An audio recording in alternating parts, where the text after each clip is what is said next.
Take what you must, rest is all mine.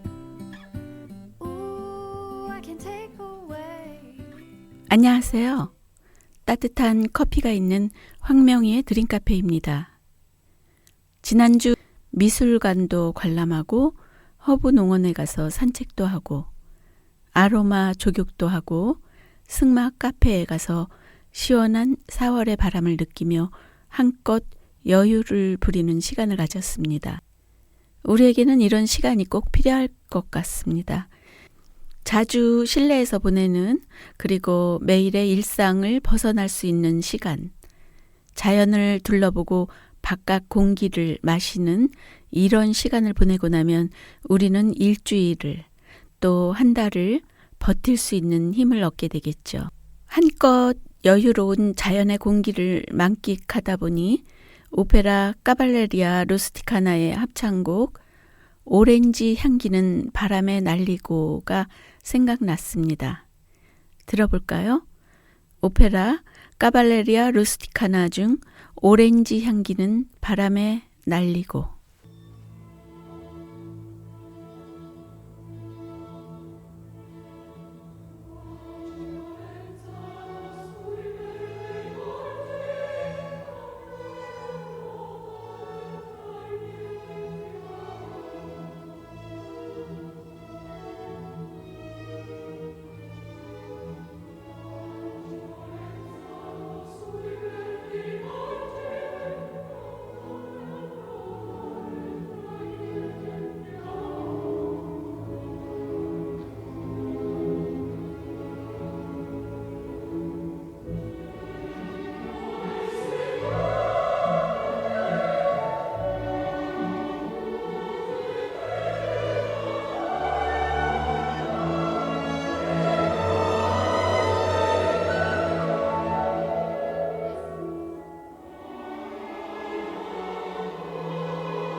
Meine Oma fährt im Hühnerstall Motorrad, Motorrad, Motorrad.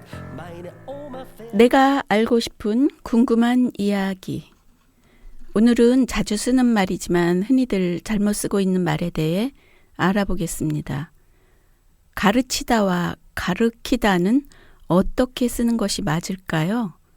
그리고 틀리다와 다르다는 어떻게 쓰는 것이 맞을까요? 먼저 가르치다와 가르키다에 대해 알아볼게요. 가르치다는 깨닫게 하다라는 뜻으로 글을 가르치다라고 할 때 씁니다. 하지만 흔히 공부를 가르키다라고 잘못 쓰는 경우가 많습니다. 가르키다는 가리키다를 잘못 표기한 것으로 손가락 따위로 어떤 방향이나 대상을 집어서 보이거나 말하거나 알리다라는 뜻입니다. 공부를 가르치다 라고 쓰는 경우가 많은데 아마 가르치다와 가리키다를 혼용하거나 혼동해서 쓰는 것이라고 할 수 있겠죠. 가르치다와 가리키다 잘 구분해서 사용해야겠죠. 그럼 이번에는 틀리다와 다르다에 대해서 알아볼 텐데요. 틀리다라는 말은 우리가 무심결에 자주 잘못 사용하는 경우가 많이 있습니다. 틀리다와 다르다에 대해 너무나 잘 알고 있으면서도 저도 가끔은 틀리다라고 표현하는 경우가 있습니다. 이미 그렇게 습관이 되어버린 것이라고 할 수 있겠죠. 틀리다는 옳고 그름을 가릴 때 쓰는 말로 셈이나 사실 따위가 그르게 되거나 어긋나다라는 뜻입니다. 옳지 아니하다, 잘못되다, 주로 판단할 때 쓰는 말로 틀리다의 반대말은 맞다입니다. 한편 다르다는 비교가 되는 두 대상이 서로 같지 아니하다라는 뜻입니다. 성격이나 좋아하는 것이 같지 않을 때는 다르다라는 말을 써야 합니다. 예를 들면 너는 나하고 성격이 틀려 라고 하면 잘못된 표현이고 너는 나하고 성격이 달라 이렇게 써야겠죠. 같지 않다는 뜻으로 어떤 대상을 비교할 때 쓰이므로 다르다의 반대말은 같다입니다. 틀리다와 다르다는 확연히 다른 의미가 있음에도 이미 오랜 습관처럼 입에 배어버려서 아무렇지 않게 잘못 쓸 때가 있습니다. 가르치다와 가르키다도 마찬가지입니다. 사실은 우리 모두 다들 잘 알고 있는 말이지만 잘못된 습관으로 잘못 쓰고 있는 말인 것입니다. 우리말 이제부터는 정확한 표현으로 사용해 볼까요? 개미 두 마리가 부르는 내려놓기 들어보겠습니다.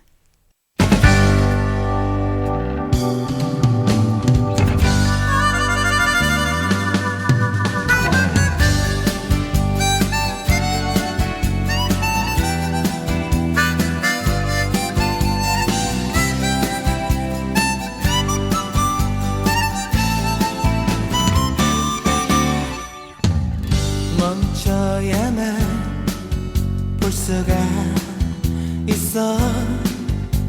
눈 감아야만 들을 수 있어. 왜 우리는 바쁘게만 살았나. 오늘 잠시만 내려놓기를.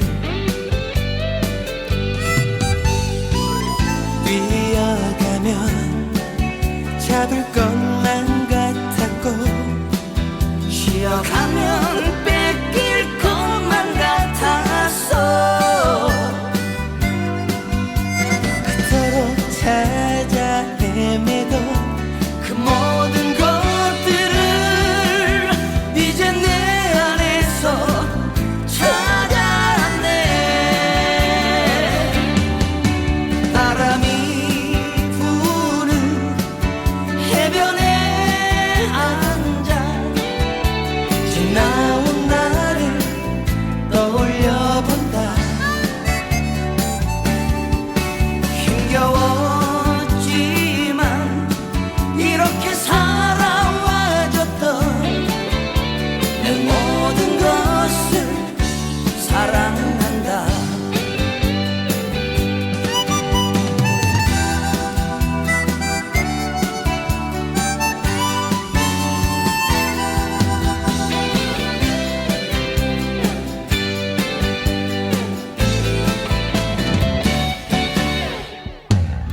언제라도 웃을 수 있어.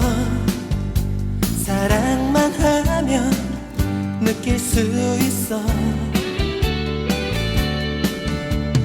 왜 우리는 미워해야만 했나. 오늘 잠시만 내려놓기를.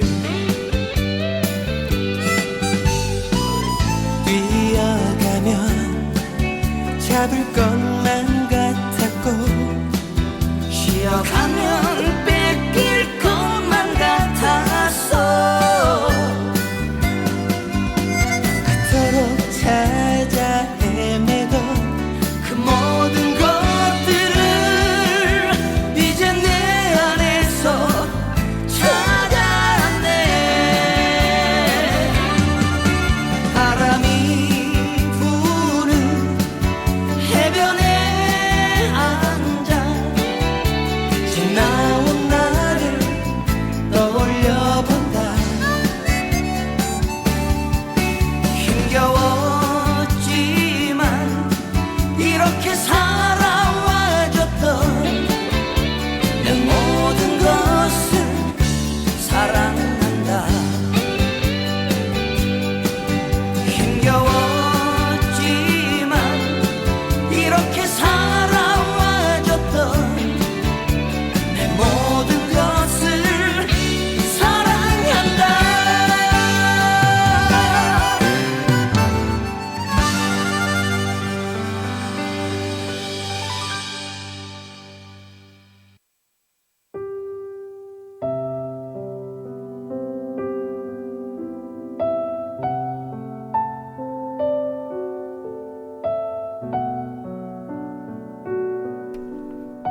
시 읽는 마을. 봄을 먹다. 김종재. 봄은 먹는 것이란다. 제철을 맞아 살이 통통하게 올랐으니 어떻게 먹어도 맛있는 것이란다. 얼었던 땅을 쑥 뚫고 올라온 푸르고 향긋한 쑥에 깊은 바다 출렁거리는 멸치 한 그릇 받아 쌈 싸서 먹어보아라. 봄은 야들야들 부드러운 육질의 맛이다. 생으로 먹으니 날맛이란다. 자연에서 방금 건져내서 싱싱하다. 매화 넣고 진달래 넣고 벚꽃도 넣고 빗물에 산들바람에 햇살에 한바탕 버무렸으니 저 봄을 뼈째 썰어 먹는 것이란다. 살짝 씹기만 해도 뭉그러질 만큼 살이 부드럽다. 우리네 산하가 국그릇에 담겨 있어 후루룩 봄을 들여 마시는 것이란다. 맑고 담백한 봄국으로 입안의 향기가 가득 퍼지니 갓 잡아 비릿하면서도 감칠맛의 봄은 따스한 국밥이란다. 허기진 속을 달래주는 부엌의 뜨거운 솥의 탕 같은 것이란다.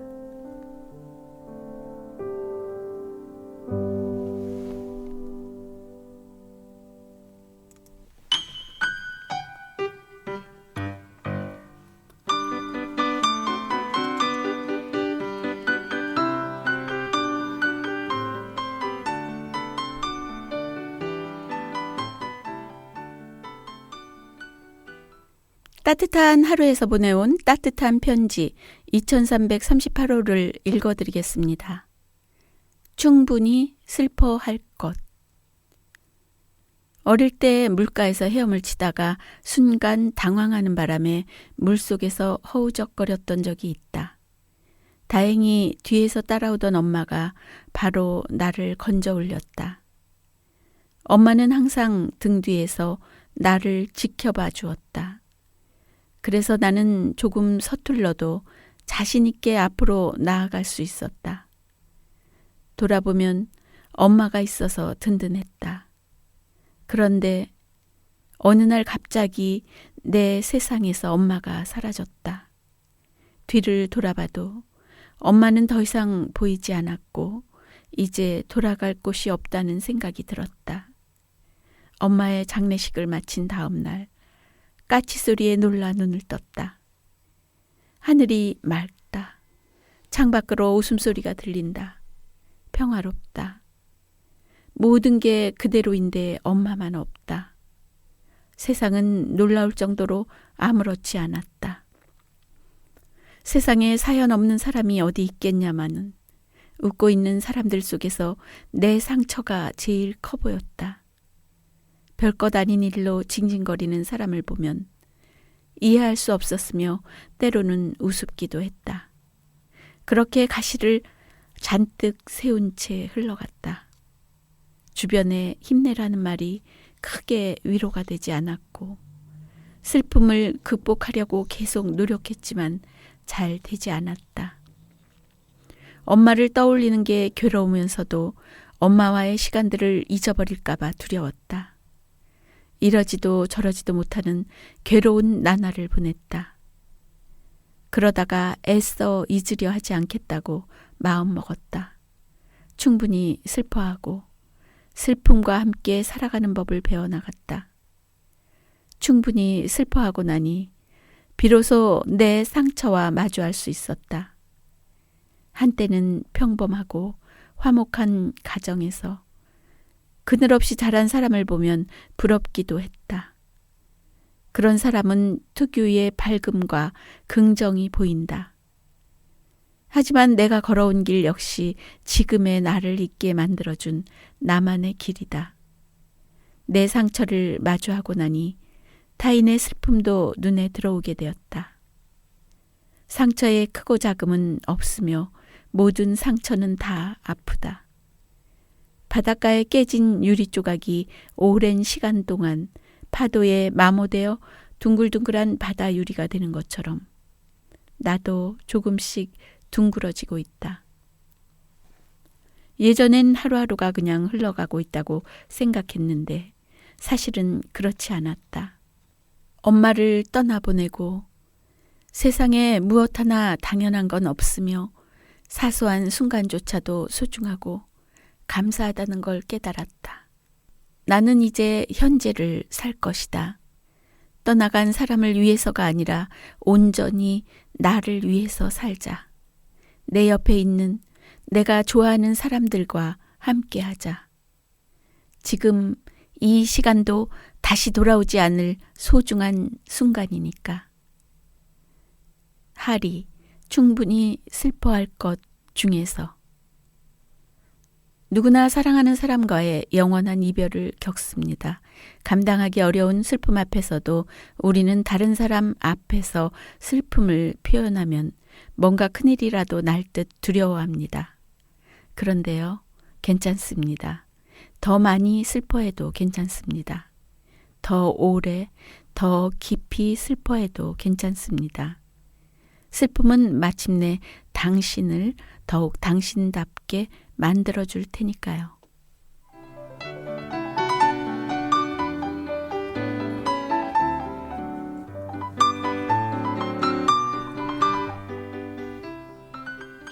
오늘의 명언, 내 상처를 가장 먼저 공감하고 위로해 줘야 할 사람은 바로 나다.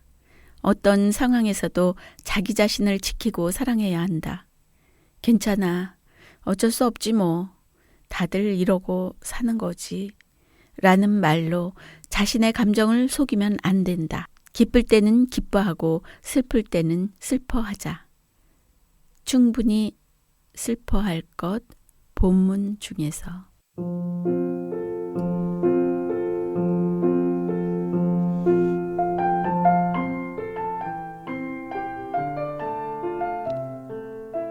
그때 그 영화.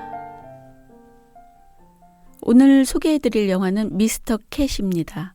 미스터 캣은 2016년에 개봉한 가족 판타지 코미디 장르의 영화입니다. 베리 소넨벨트가 감독하였고 케빈 스페이시, 제니퍼 가너, 크리스토퍼 월켄, 말리나 아이즈먼, 로비 아멜이 출연하였습니다. 연간 수입 1조에 달하는 북미 최고층 빌딩의 건물주이자 그룹 파이어 브랜드의 억만장자 CEO 톰 브랜드는 예쁜 아내와 귀여운 딸까지 모든 걸 가진 아무것도 부족할 것 없는 사람입니다. 이토록 완벽하게 보이는 그에게 딱 한 가지 문제가 있다면 가족보다는 일이 우선인 워커홀릭이었다는 것입니다. 하지만 아무리 일이 중요하고 먼저라고 해도 사랑스러운 11살짜리 막내딸 레베카가 원하는 생일 선물인 고양이를 안 사줄 수는 없었습니다.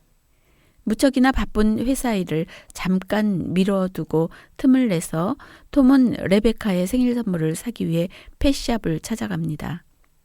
골목 안에 있는 펫샵을 찾아갔을 때 그곳에 있는 고양이들은 톰을 보며 자기들의 언어로 수군거리고 있었습니다.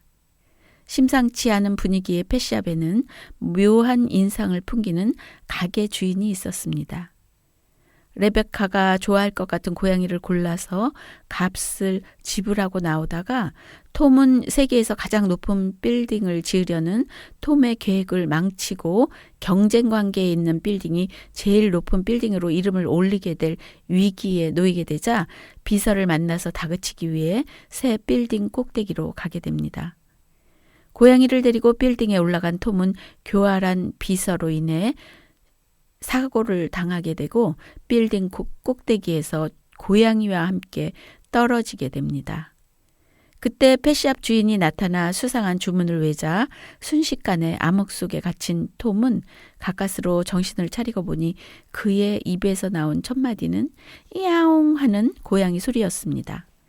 사고를 당하고 고양이의 몸에 빙의하게 된 톰은 자신의 육체와 회사를 되찾기 위해 고양이의 몸으로 고군분투하게 됩니다.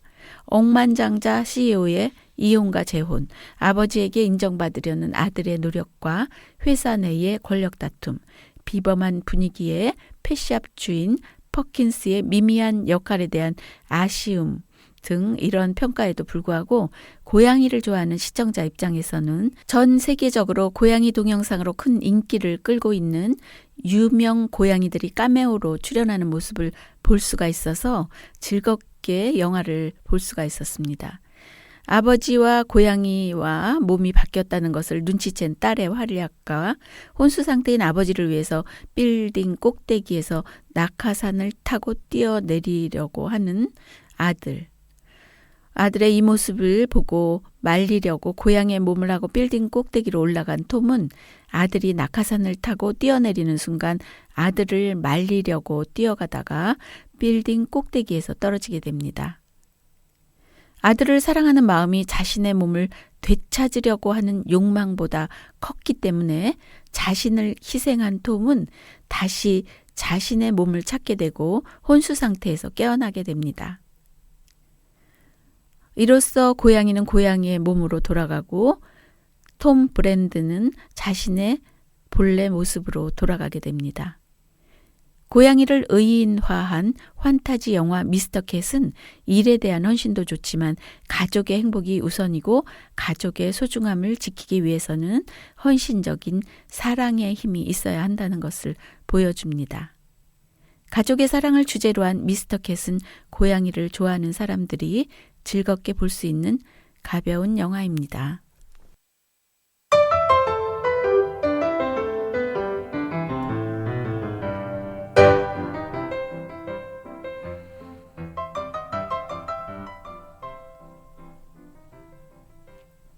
무심코 던진 돌에 개구리가 맞아 죽는다는 말이 있습니다.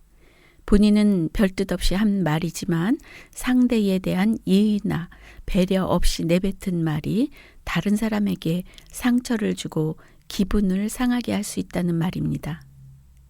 그런가 하면 다른 사람에 대한 세심한 배려로 작은 행동이지만 감동을 주는 사람들이 있습니다. 저는 요즘 두 가지 경우를 다 경험했는데요. 그래서 나를 돌아보는 시간을 가졌습니다. 어쩌면 저도 무심결에 다른 사람에게 상처를 준 경우도 있었겠고 따뜻한 말 한마디, 작은 행동 하나로 감동을 준 경우도 있었겠죠. 감동까지는 주지 못해도 최소한 타인에게 상처 주는 말이나 행동은 하지 말아야겠다는 생각을 해봅니다. 여러분은 어떠세요? 만나면 반갑고 함께 있으면 기분 좋은 그런 사람이 되기를 바라면서 황명희의 드림카페는 여기서 인사드리겠습니다. 오늘도 즐거운 하루 되세요. 드림카페를 들어주셔서 감사합니다.